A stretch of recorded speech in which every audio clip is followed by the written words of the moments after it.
Hey guys, welcome back to Critical Flick. Today I'm talking about episode 3 of Prodigal Son on Fox.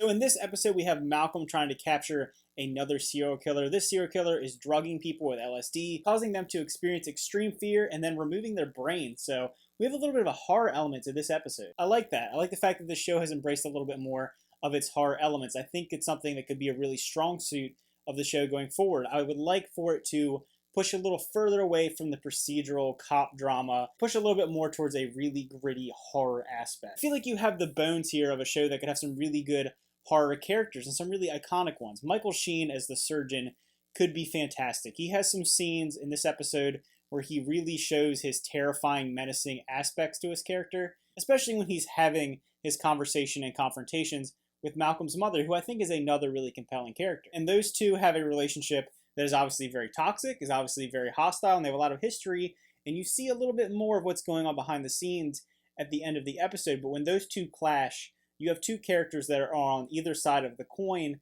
and I like that. I like that she is able to get under his skin and provoke him and bring out that monster that's inside of him. And I thought going into this episode, and also throughout most of this episode, that they kind of represent either side of the argument when it comes to how Malcolm should be. His mother is protective, wants to keep him away from this corruption and everything that his father represents, while his father wants to reel him in and throw him deeper into the darkness of murder in the mind of a psychopath. And speaking of psychopath, Malcolm is still struggling with visions. He's still struggling with night terrors and insomnia.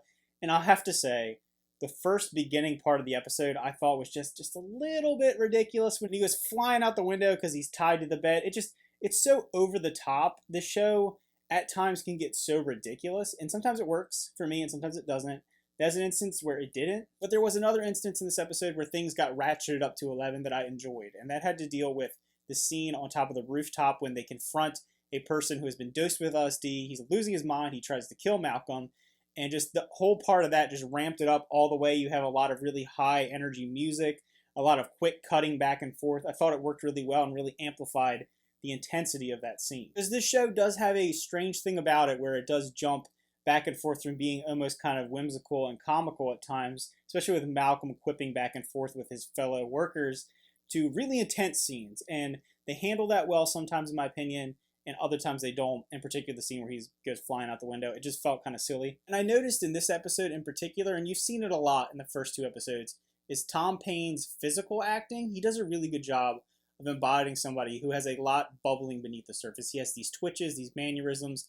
The look about him just captures somebody who is very frenetic, very scatterbrained, and I think he does it really well. The one thing I don't like about his character was something I liked the first two episodes, is how he has a Sherlock Holmes-like ability to deduce things from a scene. I think it's a little bit much, to be honest with you, especially in this episode. He just connects the dots instantly without having any explanation. When you watch a show like Sherlock, you see his process of unraveling it, and you kind of have these flashes of brilliance when he kind of just knows things. He's kind of like an omniscient character, and I don't mind that to a degree, but when you're going to have storylines that kind of revolve around solving mysteries, I don't like that he just knows it. He just walks up and he's like, okay, this was this guy, and they solve it so quickly. I would like it to maybe stretch out a little bit more, and that might be a product of them trying to do one killer per episode. I think as we get further along, we're going to have more of a main storyline. Maybe they're going to have to catch a killer that's going to involve a little more work. And I think that whole aspect of his character will be fleshed out more. Maybe when he is challenged more. In the early episodes, we're probably just getting an idea of what his abilities are as a detective. But I think as we further go on and he has to really dive in and challenged by a mastermind, a criminal mastermind, I think it could be really good. I also like that we get to see that Malcolm is dealing with a lot of child trauma that keeps him from having real friendships or relationships. I didn't really think about it the first few episodes, but he is quite a loner. He doesn't have a lot of friends. He doesn't really have a huge connection with his family. And you see that one of his strongest connections is with his psychiatrist that is almost making fun of the fact that he won't move on. He won't go to an adult psychiatrist. He still sees a child psychiatrist because he struggles making connections. And that's something that's really powerful with his character. And they show it with his relationship with the detective played by Lou Diamond Phillips, and he even makes a reference to a character at the end where he says, you know, I have such a respect for police for what he did to me. He saved me. He's basically the reason why I'm alive and saved me from my father, who's a monster. So I like that we're going to see how he forms relationships, see if he can get past these events that he's dealt with. You also see a little bit of a family dynamic between Malcolm, his sister, his mother, and his father. I feel like that could really be dived into and explored.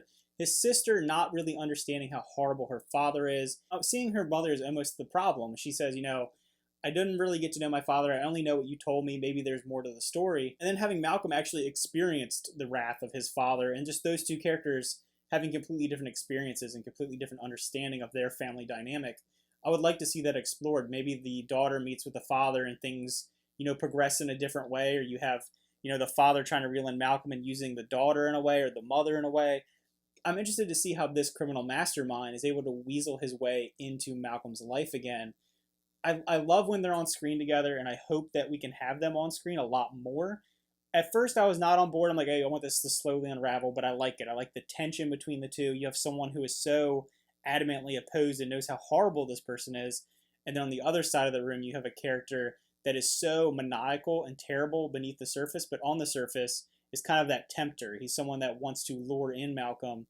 I like that dynamic, and I think it's played very well by both the actors, and the writing when they're together works really well. Another little thing this episode that I maybe noticed that maybe isn't quite there, but I kind of picked up on, is you have Malcolm willing to almost kill someone, knock them off the roof, and he kind of jokes about it, like, yeah, I knew that he was going to be fine. He kind of shows a slight disregard for human safety. You saw that when he cut off somebody's hand. He has like a strange off button, it seems like, in his head. He doesn't seem to be bothered by death because of maybe what happened with his father. So I don't know how that's going to play out. Maybe he's going to take things a little too far. He's obviously a loose cannon. I don't know. There's a lot of interesting storylines we can have between the family dynamic, his social and mental well-being, kind of maybe the criminal and legal ramifications of the way that he acts and the people around him act. I don't know. I feel like there's a lot to explore in this season. So those are my thoughts on episode 3 of Prodigal Son. Let me know what you think. I really appreciate that you guys have been keeping up with my reviews on these series. Like I said, I'm going to be reviewing a lot of different shows this fall season, and once my viewership, drops below a certain level, probably around 100 views per episode, I'll probably stop and just do a end of season review. There's no point in reviewing these 20-something long seasons of shows if you're only getting a couple views, right? So again, thanks for watching. Remember to like and subscribe, and see you next time.